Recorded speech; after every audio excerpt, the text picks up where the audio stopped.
Everything in business comes down to one thing, and that's sales. Sales didn't just personally change my income, it changed who I was as a person. A lot of people say sales is manipulation or persuasion or anything like that, and it's not.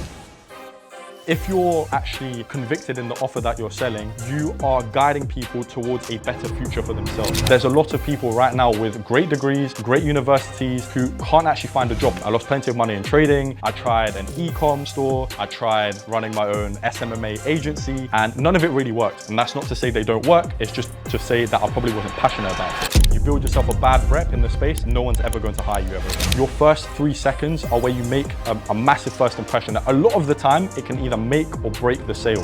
You're on the call to achieve a specific outcome, and I'm here to guide you towards that outcome. Only sell on things that I'm actually proud to put my name onto. Number 1, kill the older version of yourself. You're only as impressive as your last win. And it should get to the point where they're rushing to go and they're asking you, how can I pay? Which is the best way to close deals. You've not taken their money, you've changed their life. And that's exactly why I recommend sales to absolutely anyone.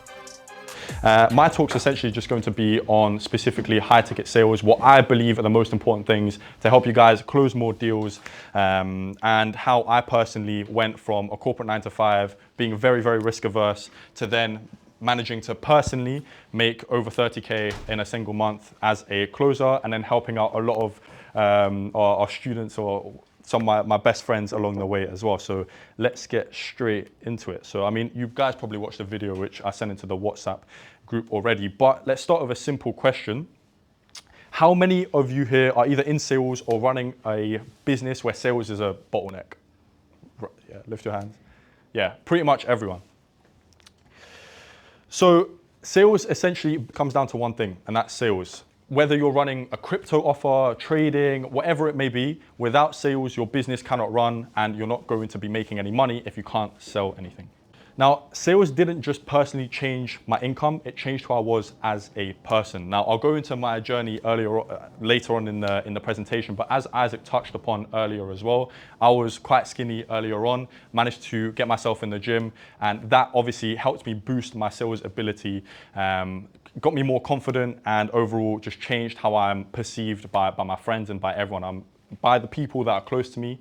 They know that I'm a very introverted person, but I've come to the realization that becoming extroverted can massively boost you as a person, but also your business, simply because you're always one conversation away from changing your life, changing your business. And if we go back to my early stages, I have always been quite entrepreneurial. I've tried so many business models. I've tried literally everything, as a lot of you probably have. And as Isaac said, it depends on your perspective on what works and what doesn't. If someone buys a lottery ticket and they win, then they're going to say, yeah, the lottery is amazing. If someone buys the lottery ticket and doesn't win, then they're going to say it's terrible. It's the exact same thing with trading. I lost £25,000 on the day that Silicon Valley Bank shut down because I was on the wrong end of the dollar. So obviously I'm going to say trading's terrible. But I have some, closers who close on trading offers, and I've spoken to a lot of you here as well who, are closing on trading offers as well. And clearly, there's testimonials of people that have made plenty of money in trading. So just because I've lost X amount of money in trading doesn't mean it's terrible, doesn't mean it doesn't work. That's just my perspective. Reselling was my first ever actual win. So as I said, I lost plenty of money in trading. I tried an e-com store. I tried running my own SMMA agency, and none of it really worked. And that's not to say they don't work. It's just to say that I probably wasn't passionate about it. Reselling was my first ever real win, and to really go to first principles as to why that worked for me is because I was very risk averse, which is something I'm actively trying to get away from. Reselling was very, very quick. You could buy a shoe during COVID, for example, or buy a watch during COVID, and essentially resell it for double, triple your money pretty much instantly. So for me, I saw it as a win-win, no risk, and that's exactly how I managed to make my first 6 figures. And that's how I met my friend Isaac. If I told you guys the story of how we met, literally, I asked my friend to hold my bag. I come back from the toilet and my friend Isaac is, holding my bag. I'm like, who are you? How are you holding my bag? Can I have my bag, please? So we literally met outside of Selfridges, and now we live together. We have a business together. We, do everything. Well, not everything together, but so lost money in trading. And then, during university, I was speaking with a couple guys earlier as well. During university, I was kind of, stacking up cash. I went to the University of Bristol. I studied economics, and I went to 3 lectures in 3 years. I went to the first lecture. I realized I can watch all of this online, especially because I went to university during COVID. So there was literally no point of me going in person. I can't pause the lecturer in person, but I can pause him online. Also, obviously, that makes my learning a lot better. During the time that the lectures were going on, I was, again, like I said, reselling, making as much money as possible and stacking up that cash, which allowed me to then travel. We went to Bali, we went to Bangkok, we went to Dubai, went to many, many different places. And I really felt, some type of freedom for the first time. So that was a great feeling. But it comes to the summer of 2024. I graduate with a good grade from the University of Bristol, top uni, top degree, top everything. I wanted to be an investment banker. And I came to a crossroads of, what do I do now? Do I go into the corporate route and play it safe, or do I go all in on a business? And I'm not going to say my business, because I didn't have a business at the time. Like I said, trading failed for me, e-commerce failed for me, SMMA failed for me, but I knew I made money in the past, so there's no reason why I can't make money now. So I'm at a crossroads. Do I go for the corporate route, start in September, or do I go all in on a business? Obviously, those are the drawbacks there. And if I'm honest, like I said, it goes back to the fact that I'm risk averse. I chose to go corporate. And it was quite a heartbreaking moment, to be honest, even for me, like being in the office, simply because Isaac was already in the social media space. Like he told you guys, he made his first 10K month in March, and I went into corporate in September of that same year. So I internally felt a bit like a failure, because I knew I could make the money, but I wasn't. Like, I just went into corporate and I started making a humble 2K a month, which, I mean, but yeah, I mean, like I said, for a lot of people around me, they were actually jealous of the fact that I had a job. As we were speaking about earlier, there's a lot of people right now with great degrees, great universities, who can't actually find a job, no matter if it's a 20K, 30K, 40K a year job. And on the other end of the spectrum, I've got friends in investment banking who are literally killing themselves, losing their hair at the age of 20, 23, 24, because you can earn 100K, but you're literally killing yourself. And essentially, I did corporate for 4 months, from September until the end of 2024. And I will never forget December the 24th, which is Christmas Eve. Isaac called me, and again, we would have a lot of chats, but this time he really got onto me and said, you could essentially be making a killing in high ticket sales. And I started selling off looms to, business owners, agencies, as a lot of people do if you wanted to get into closing. I know we spoke about earlier how you were also working in sales previously, more in an office type of role, cold calling people.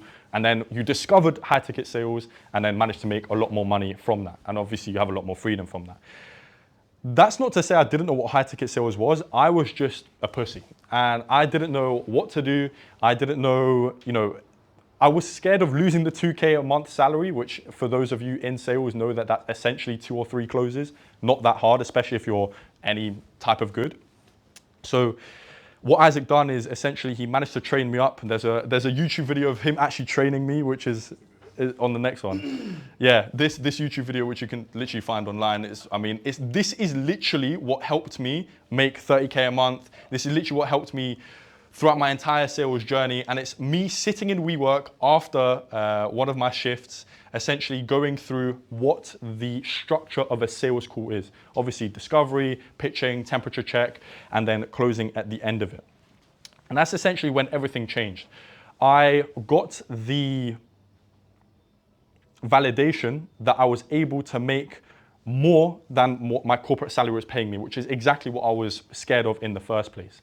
Simply because I was scared to lose that 2K a month. I was closing in January alongside working my corporate job. When I say alongside, I literally mean I was taking calls in the office. And I managed to make it happen. My first ever month, I hit 10K. It says pounds, but it was dollars in my first month, then 10K pounds in my second month. And it kind of solidified to me that, yeah, this corporate route, I don't have to do this. And Ubaid, I want to come to this because you told me this the other day. I've known Ubaid since the age of 10 years old. We went to secondary school together. And I remember him telling me, maybe a year after the fact, pretty recently, of him saying how shocked he was that I left corporate because he knew how much I wanted to, become someone in finance, someone in Canary Wharf, someone in a suit, right? So then for me to leave, especially when I'm projecting to everyone that I am, I'm the Canary Wharf guy, right? Projecting outside that I'm that guy, to then say, oh, I'm leaving and I'm doing some online thing, you must have, what were you thinking? I'll never forget it. We were sat on my bed, me, him, and one of our other friends, and he told me, yeah, I took this 45-minute call, I made like £500, and I went, what? And then he went over and he showed me his sales tracker for the month, and it had like 8.7k in 22 days, and I was thinking, there is no way. There is no way. And I was addicted. Literally, and I mean, from that perspective, I mean, we both worked at Nando's previously, just normal jobs. Ubaid worked at Travelodge, and he was essentially a year behind me in terms of he studied law and then was going to go into a law grad job. As I wanted to go into finance, he was going to go into law.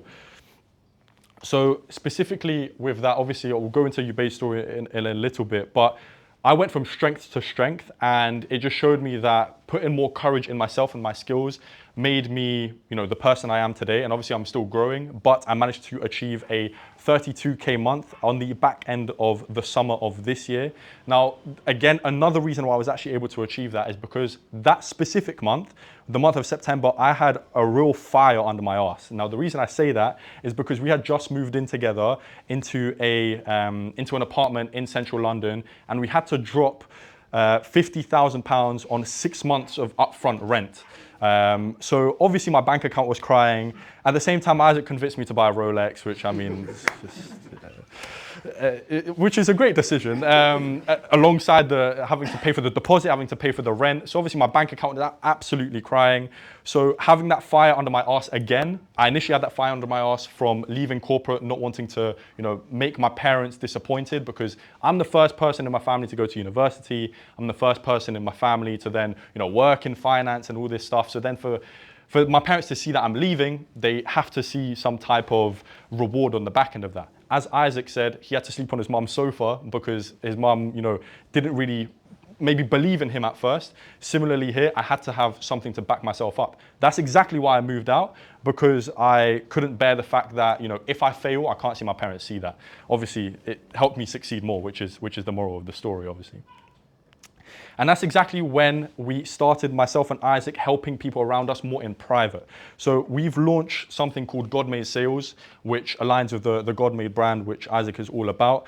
Essentially, I think my story is incredible for myself personally, but I don't think I'm special in the slightest. I think that anyone who has a voice can sell on an offer.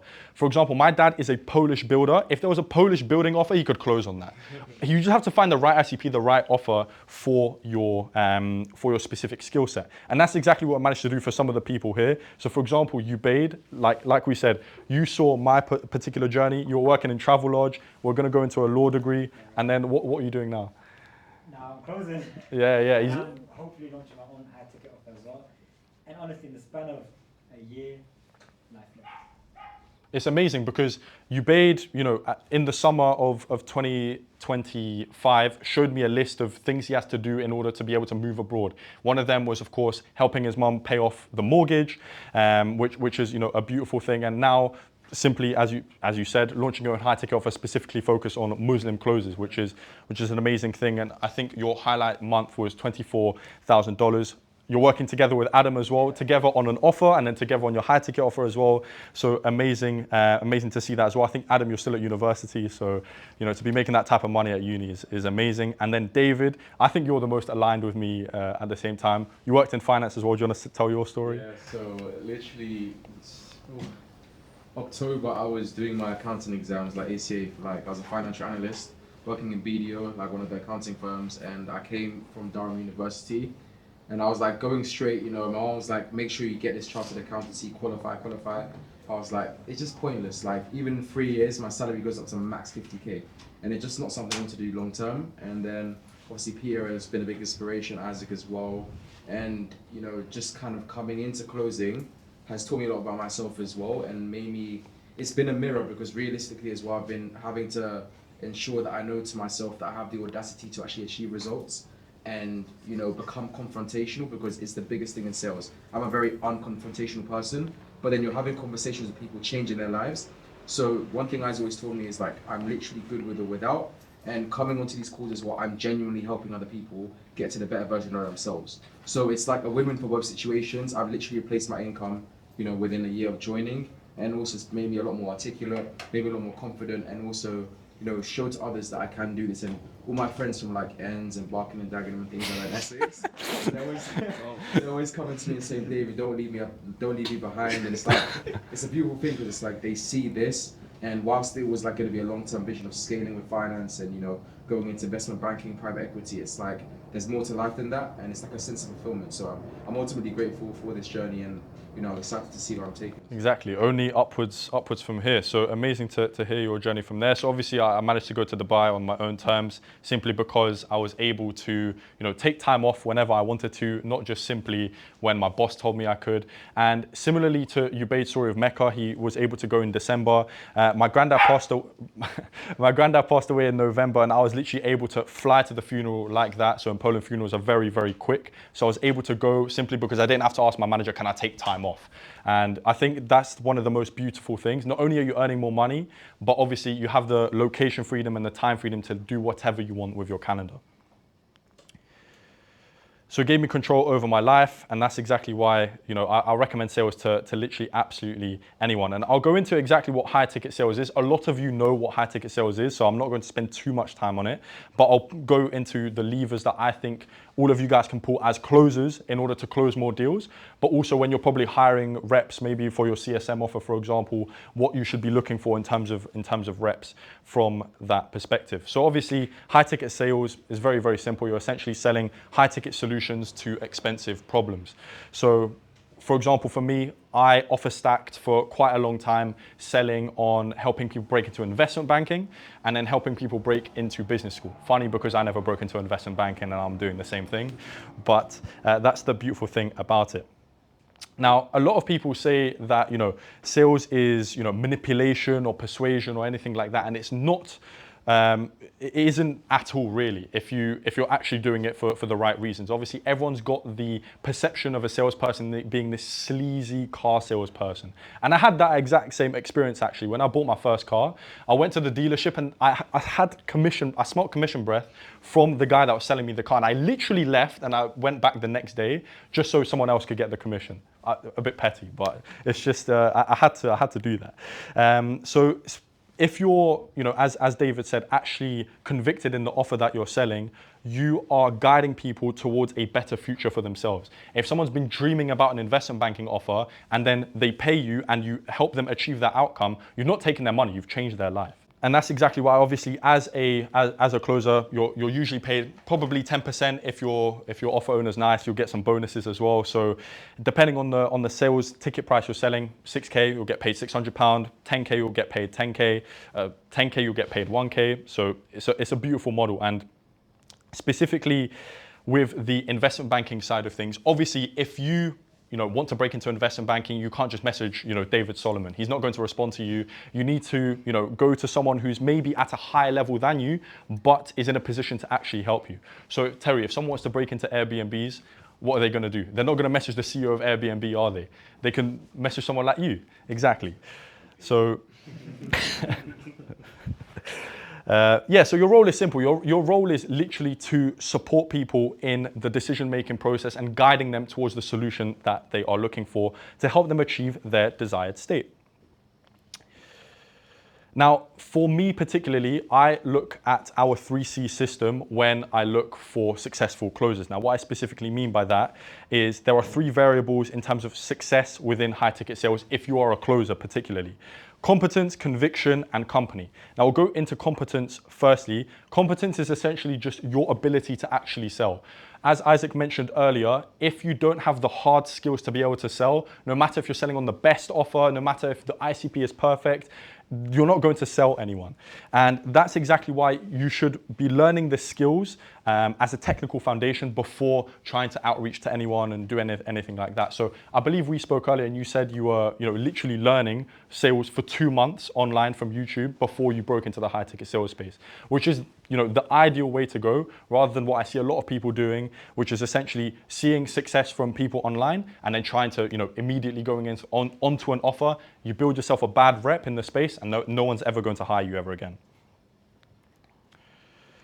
Now, something that I will never forget in terms of frame control is humans are very judgmental. And when you hop on a call, your first 3 seconds are where you make a massive first impression. A lot of the time, it can either make or break the sale. Now, I used to sell on an offer helping students break into business school. Now, business schools are upwards of £50,000 a year, and a lot of the time I'm talking to parents, 40, 50, 60-year-old dads, and obviously I'm not going to be talking in the same way that I'm going to be talking to a B2C prospect helping them build an e-com store or something like that.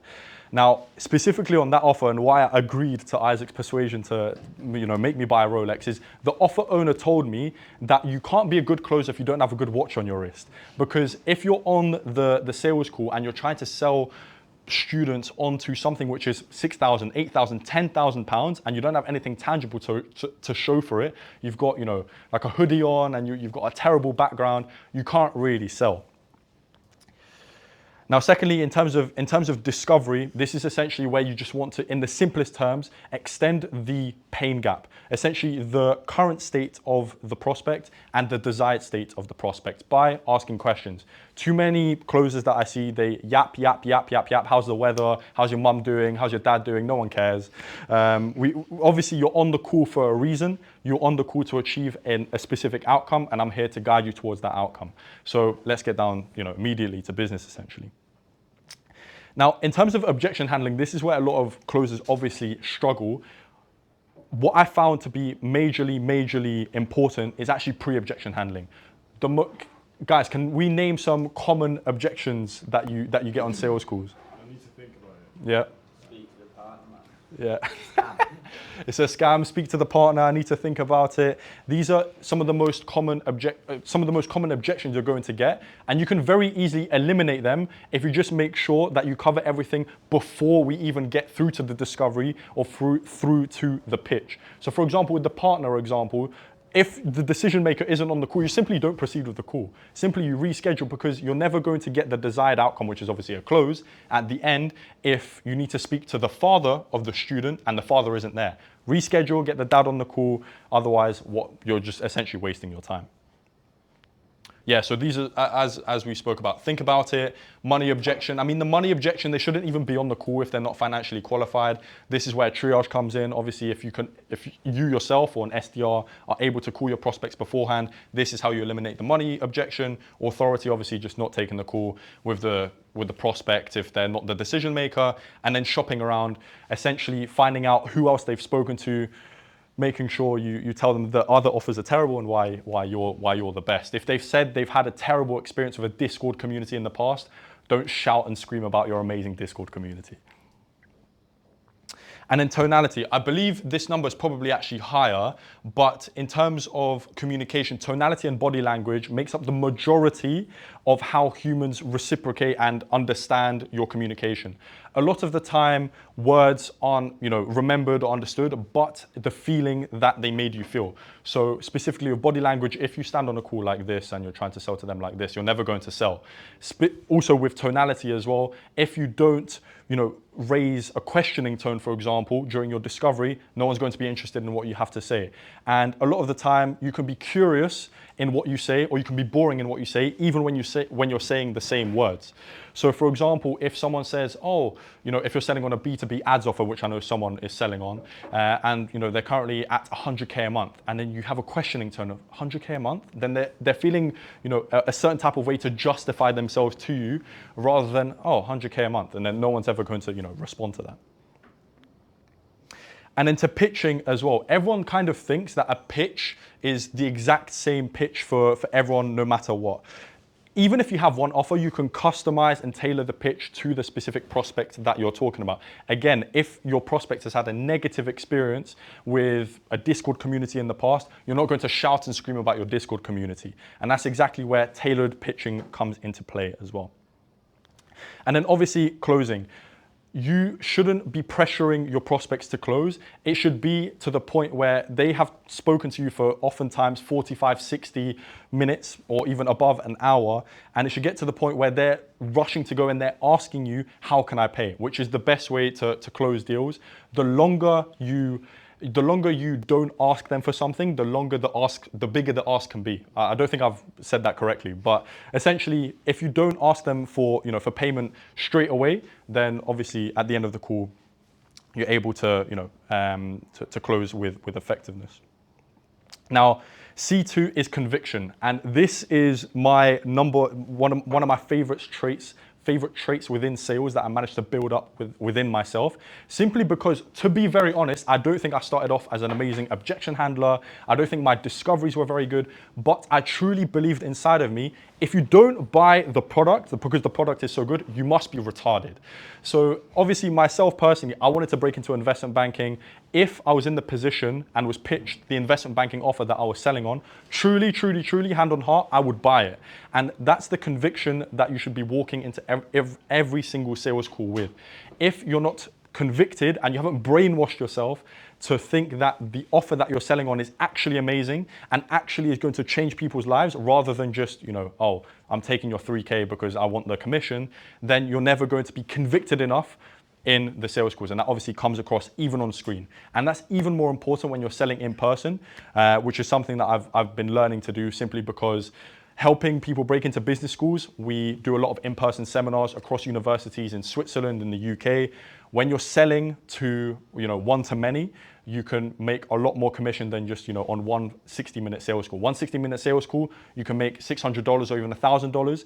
If you're pitching to 100 people in a lecture hall in a university, then obviously you can make a lot more money in that same space of time. Went over that. And then C3, the final thing is company. Now, a lot of people get this flipped the wrong way around. They focus on company first. They focus on getting the most aligned and best offer specifically for them. I was closing on the most scammy, terrible offer when I started off, helping people build e-commerce supplement dropshipping stores. Something I could not care less about, something which I actually failed at in the past, but it's good to actually be on a bad offer initially to build up your sales skills.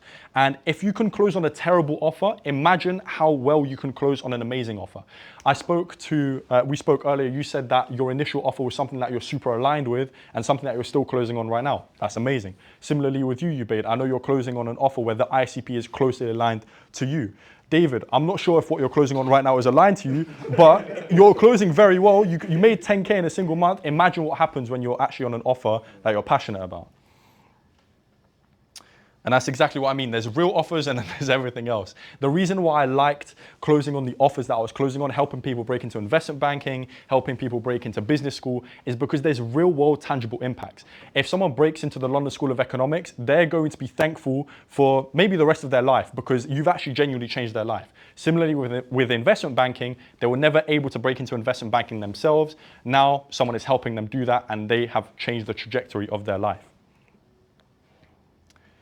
So for you guys that are into football, that's Gregory van der Wiel, ex-World Cup finalist. So myself and Isaac, the reason we're actually on a sales call here, he wanted to open up apparently his own supplement dropshipping store. And I kind of poached him to build his own offer with myself and Isaac. So there's different ways you can obviously sell, but I only sell on things that I'm actually proud to put my name onto. A lot of prospects that I speak to, especially because I'm now a sales manager for a capital raising firm in Ireland, a lot of prospects that come onto the calls, they already have my LinkedIn open and it's, they say, oh, you went to the University of Bristol, and it goes into another debate of a lot of entrepreneurs and a lot of young people in our positions, they debate, do I go through university? Do I drop out? Do I not? And I know everyone's in a completely different position. I know you dropped out of Lancaster in your penultimate year. I know you dropped out of Newcastle in your penultimate year, and you're both doing amazing degrees. I know you completed your Durham degree. I know I completed my Bristol degree. So everyone's in different positions and there's no right way of going about it. I just know that there's obviously pros and cons and it's not just black and white. Particularly for me, I know that having Bristol on my LinkedIn, when I'm speaking to older people, they see it as very, very valuable and they see it as a stamp of authority. Whereas when I'm speaking to you guys and I'm speaking to people closer to our age, they don't really care as much. And I'm in that same boat, but obviously it depends on exactly who you're speaking to. Now, I was going to call the next section 5 things I wish I knew before going into high ticket sales, but we'll just go into the biggest levers that you can pull within sales, within business, that can help you succeed in essentially, doubling your income and helping you, push more sales. Number 1, kill the old version of yourself. Now, I was actually making a decent amount of money back then, but obviously I look like a scrub. So here, you have to kill the old version of yourself. And what I specifically mean by that is a lot of people are stuck in their comfort zone, and I was definitely stuck in my comfort zone, which is exactly why I went into corporate. That's why I told you guys my story at the beginning. If you don't kill the old version of yourself, you're never going to progress, and growth only happens outside of the comfort zone, which is why that's super, super important. I had to kill myself many, many times, figuratively, not literally. So for example, with my skinny journey, you can see literally I'm skin and bones, 66 kg, 6'4". And over the past 2 years, I've put on 30 kg, not of fat, luckily, but was, managed to kill that old version of myself and became, much more in shape. And I'm still on that journey as of now. But essentially, if you're unable to kill old versions of yourself, you're always going to be operating from that paradigm. As you said previously as well, you were also at a crossroads where it's like, you make 10, 15K a month for 6 months straight.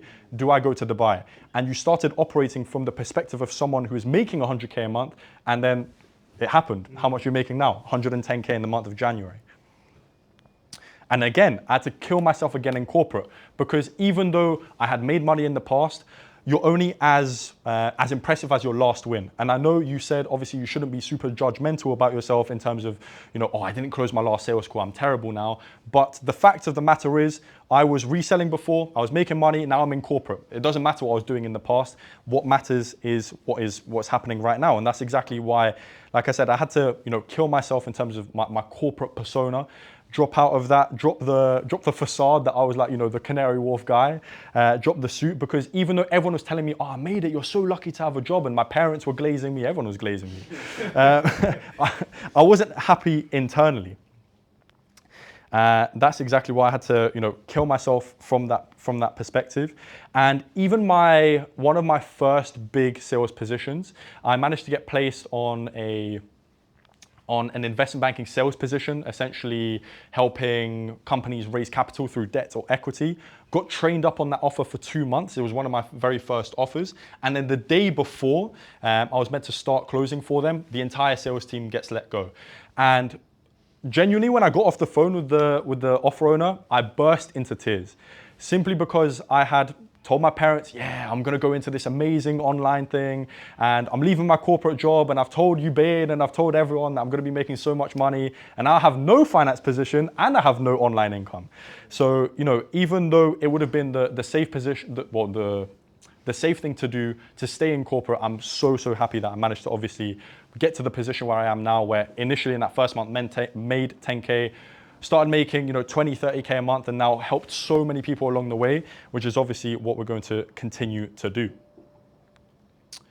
Now, the second lever is being ruthless with your environment. That's exactly why we decided to drop 50K on an apartment in central London, simply because being surrounded by like-minded people, where I wake up at 9 a.m., he's been up since 5 a.m., cooking up ads, he's already, cooking up some auntie on a sales call, it inspires you to work. Terry's in the gym, and if I don't, level up and get to those standards, then I'm going to be left behind. And that's the worst. Well, it's the best and the worst thing, because it pushes you. And as a result, I told you guys that obviously the month that I made that 32K was the month that I spent the most money. And I'm not telling you to go out and do all of that, because a lot of it is mental and everyone is different. But if you can put yourself in that mental position to be able to be making those record months, then you're going to only, go forward from there. Yeah, and I had to cut people off as well. I think someone mentioned this before. It might have been you, might have been someone else. But essentially, cutting off your day ones. I think you said it was a beautiful thing to leave people behind. Which, I mean, to an extent, I agree with. In terms of, if people aren't elevating you, if people aren't pushing you forward, then they're only draining you. And I think someone over here said the fact that, your friends back home, they're amazing, but obviously they're not pushing you in the direction that you want to be.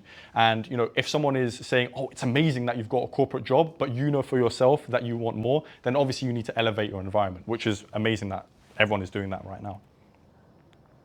And then obviously understanding leverage. Hard work alone won't save you. As you said, sitting at home at your laptop for 6 months, it's not going to save you, simply because one conversation can simply change your business and change your life. And you're not going to really be able to do that from the comfort of your home. I know what I'm good at. I've managed to make myself become extroverted, and as a result, obviously, I've started making content. I'm the face of God Made Sales, which is now, going public very, very soon. We've only been doing it in private simply because I didn't think I could help people, but helped so many people along the way. There's no reason to, not share the great moments with, my friends that I've known from such a young age. And I don't try to do everything. A lot of people within business, as you said yourself before, not hiring A players, not, essentially being stuck in the business yourself is, one of the most detrimental things that can happen. If you're not good at ads, don't be a media buyer. If you're not good at marketing, don't do the marketing. If you're not good at back-end systems, hire someone to do the back-end systems for you. And that's exactly why I'm not good at back-end systems. I don't do back-end systems, I do the selling. So, as you said, you can't receive with a closed hand. And conviction beats technique. Now, as I said, when I initially was selling, I thought I was a pretty horrid closer, to be honest. Simply because, number one, I didn't enjoy the offer I was closing on. But then also my objection handling was terrible and my discovery was terrible. My pitch wasn't the best, which is exactly why selling on a terrible offer at first can actually be a very good thing. Like you said, there's no such thing as good and bad. There's only perspective. And that's exactly why sales is an energy transfer. And essentially, if you can be convicted on the call and act as if, them not buying is an absolutely retarded decision, then they're going to feel that energy on the other side. And the final lever is to win, you must be willing to lose. I think someone earlier, might have been you, might have been someone else, said that on your next sales call, oh no, it was on the video. On your next sales call, say something that is risky. Say something and see, does the prospect leave? Does the prospect shout at you? Are they surprised? Do they have a positive reaction? Very recently, I was watching a sales call, it might have been from you, and essentially you just said, you're not a right fit for the program, we don't want you on the program. And then the prospect started backtracking like, oh, no, please take me in. And obviously, there is a scenario where you tell them, oh, it's not a right fit, we don't want you on the program, and they end the call. Or you tell them, you're in a terrible position, what the hell have you been doing? And they get offended. But to win, you must be willing to lose. And I absolutely, believe in that. I didn't believe at the time, but I managed to quit corporate, and it was a massive success, and that's exactly why I won. So to wrap this up, because I know we don't have much time remaining, when I look back at myself and ask who I'd be, without sales, I'd be still in corporate, still in the same office, looking at my managers who are 10 years ahead of me, making 100K, maybe not being able to afford a house in London, which is pretty tragic. I would have been in the same routine, and maybe I would have had a pay rise. So, not amazing at all. I would have never realized my full potential. And the beautiful thing is, like I said, we've helped so many people along the way. We've managed to help Adam, who together with Ubaid is, launching their own high ticket offer in terms of helping Muslim closers get into closing. Specifically, the reason why that's so beautiful is because a lot of Muslims can't close on everything because, for example, matched betting, I think someone does match betting. Not everyone can close on that simply because it's obviously haram specifically as a Muslim. So obviously helping people make halal money is something which you're going to have a very unique angle at, which is amazing. Ubaid, I spoke about enough about. Sorry? I need a better picture. That's up to you. Looking sharp, bro.